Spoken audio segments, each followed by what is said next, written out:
Look, as far as like the final living up to the hype, there's another point that I want to make, and that was what was at stake. Because you spent a lot of time, and I spent a lot of time on this show, either poo-pooing the tournament itself, right? Kind of downplaying the value of the Gold Cup, or playing down what this U.S. team was, a C team. I really think that a lot was at stake in this final, especially with how the final played out. There was a shift in power in CONCACAF that went down in this final. That I truly believe, and I think that's what played into the atmosphere last night. If the Gold Cup isn't important, the top spot in CONCACAF between these two surely is. Absolutely. And more because of what had happened. The U.S. men's national team didn't make the World Cup. Mexico is in this we have to win now type of mentality with great figures, great players, and they're honestly thinking about, like, we could make a run in Qatar. Previous, or I should say, was this tournament. And also it felt like a turning of the tide moments, right? It's an injection of belief to the U.S. soccer fan base. We went from not qualifying to a World Cup to all of a sudden beating Mexico in two finals in a span of 40 days, one with an A team and one with a C team against their A team. So this rivalry is back. It definitely meant a lot, but it meant different things for both fan bases, or I should say both programs.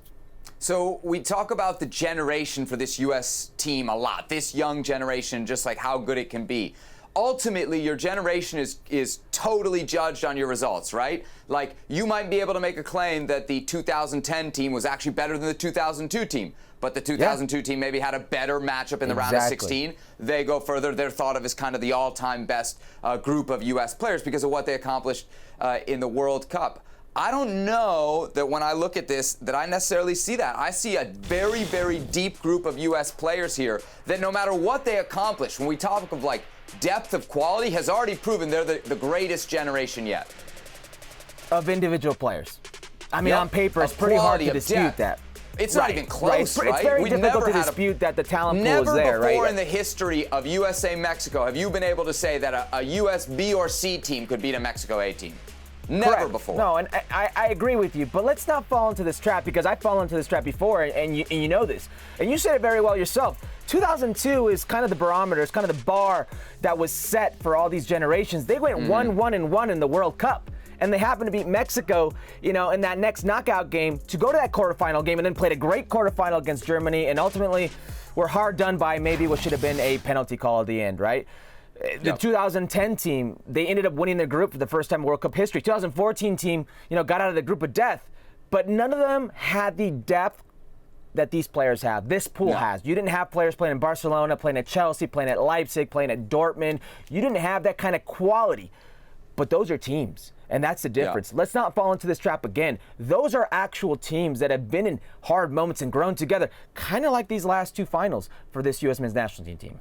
As far as what else we learned, was it a little bit validation for MLS? 19 of the 23 players on this team play in Major League Soccer. Kessler got called up. Yes. So you're right. Yep. So 20 of the 23. That's got to be validation for a league that has taken its fair share of lumps from the critics. Yeah, a lot of lumps from a lot of critics, and also it makes the sting for Mexico sting a little bit more, because they love to downplay what is Major League Soccer. They love to kind of look at it as, you'll never be as good as us. We reign supreme, because they do in what is the standings in CONCACAF Champions League, and what are these trophies that have been lifted. It stings a little bit more. It's a little bit of prestige for Major League Soccer, saying, hey, we're doing some things that are right. And by the way, 20 of those players played in Major League Soccer. Not necessarily the best collection of Major League Soccer players today. If you look at it, there are players who could have easily been on here who are in better moments. Ricardo Pepi, Caden Clark, Cade Cowell. Those guys didn't make the list. So you can make that argument as well, but it's definitely feather in the cap for Major League Soccer. So I want to discuss Greg Berhalter. We've obviously talked about him a lot on the show, but the question that I wanted to ask you in our pre-show conference call nearly started a fight. So I'm gonna word it a little bit differently.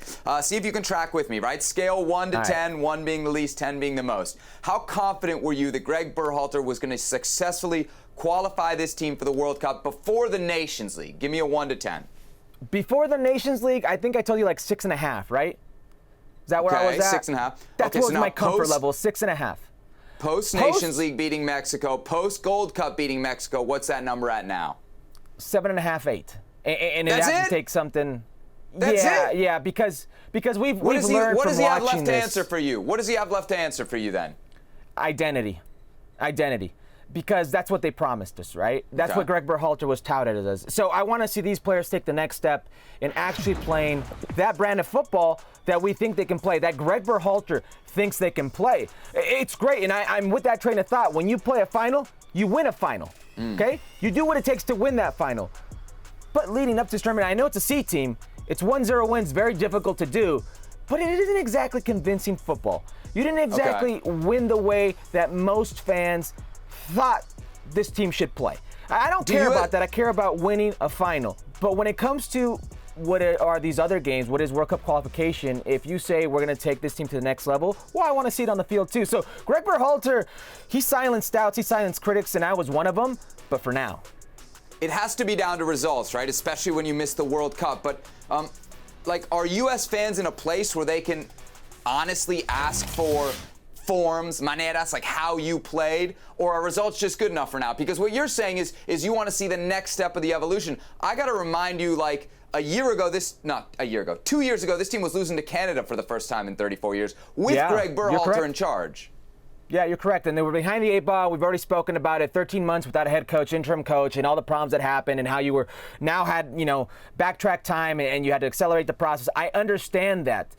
But you have players, and I named all these teams, Barcelona, Chelsea's, Leipzig, Dortmund's, Man City's. You have players who are playing Champions League football. You have players who have won a Champions League medal. And we're really going to conform with, let's just win on set pieces. Let's just be difficult to play against. I get a final is to be won. I am with you. But these players, this type of player, it leaves us wanting more. So Greg Berhalter silences critics, and I am one of them. I am 100% on board with that. But it can't just be about that, right? Because if you look at the way they won this tournament, I mean, they got outplayed for long stretches against many teams.